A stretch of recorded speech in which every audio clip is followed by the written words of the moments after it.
Esse é o enxadrista Garry Kasparov. Ele tá dando uma palestra e aí, de repente... O quê? Ele é interrompido por um drone. Um drone em formato assim... sugestivo. Essa não foi a primeira vez que o Kasparov foi desafiado por uma máquina. Quando isso aí aconteceu, a derrota dele para o computador Deep Blue já tinha pelo menos uma década. É no xadrez que homens e máquinas se enfrentam. Esse é o tabuleiro em que se joga o arriscado jogo da inteligência artificial. Oh dear! Ouch! That hurt!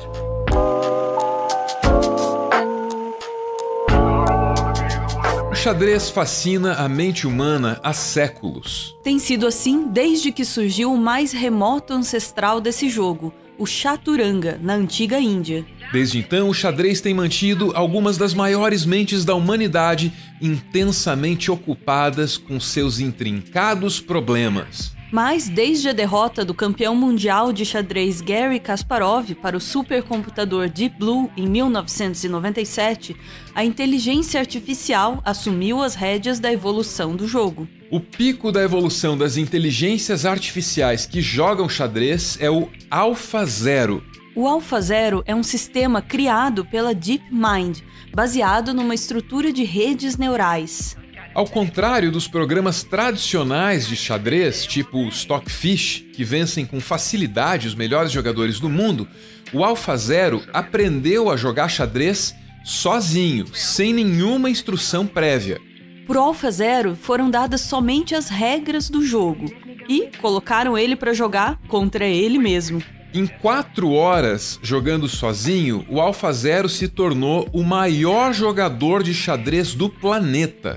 AlphaZero could start in the morning playing completely randomly, and then by tea it would be superhuman level, by dinner it would be the strongest chess entity there's ever been.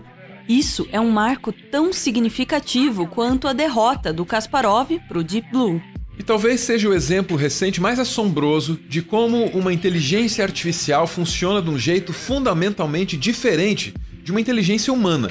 O AlphaZero atingiu esse nível de xadrez jogando de um jeito completamente distinto dos outros programas. Parafraseando o fundador da DeepMind, Demis Hassabis, o AlphaZero por vezes joga um xadrez quase alienígena, de outra dimensão. Essa declaração aí é muito significativa, principalmente porque vem de alguém dedicado a trabalhar nas estruturas computacionais que permitem que o AlphaZero realize a sua magia. Mas, para a gente entender como isso sinaliza o potencial futuro das máquinas, a gente precisa entender um pouco mais sobre as inteligências artificiais.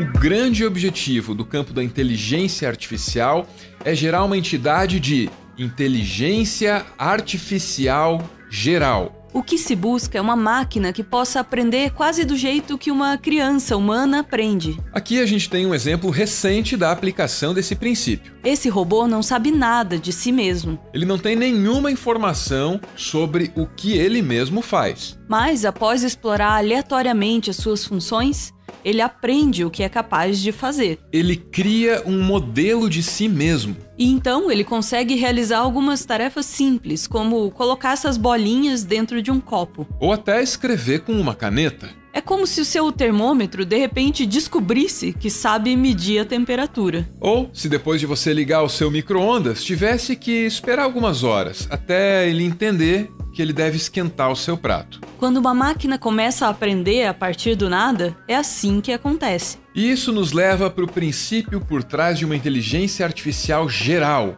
o que o AlphaZero pretende ser: aprender a fazer qualquer coisa sem instruções prévias. Algo que possa jogar xadrez, cozinhar um bom prato, manter um diálogo de filosofia e realizar manobras acrobáticas. Mas não necessariamente tudo isso ao mesmo tempo, é claro.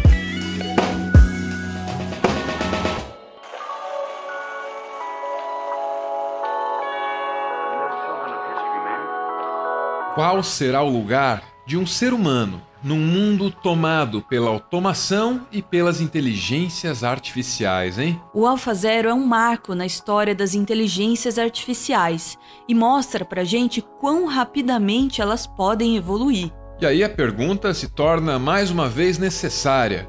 Quando mais e mais trabalhos forem substituídos pela automação, o que é que vai restar para nós, humanos? Esse aí que você tá vendo é o bilionário e empreendedor sul-africano Elon Musk, que pensa que, abre aspas, eles serão melhores do que nós em tudo. Fecha aspas. It's not necessarily bad. It's definitely going to be outside of human control.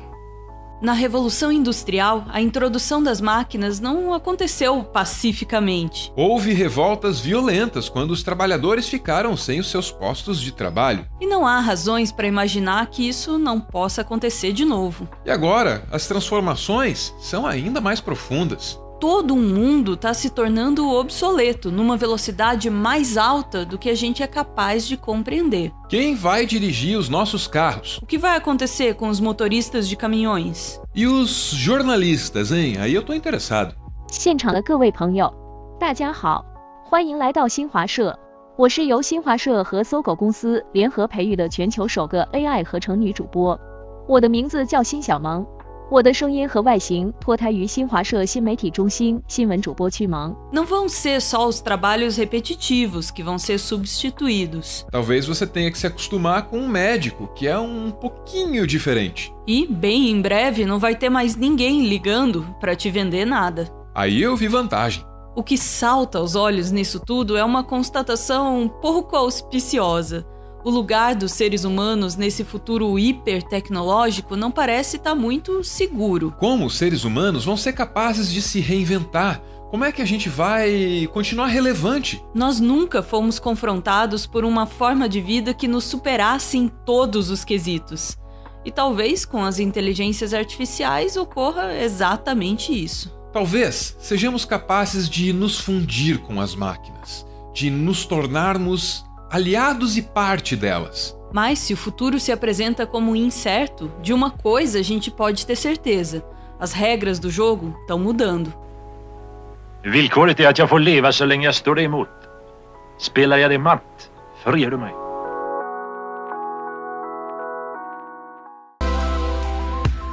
Isso que você está vendo aí é o Instagram da loja As Baratas, que tem, entre outras camisetas muito maneiras, a do Meteoro, que estava esgotada, mas agora já tem e tem em todos os tamanhos. Lá você encontra, além da nossa, umas outras estampas bem bacanas. O endereço está aí na tela, você pode ver, mas, claro, só se você quiser.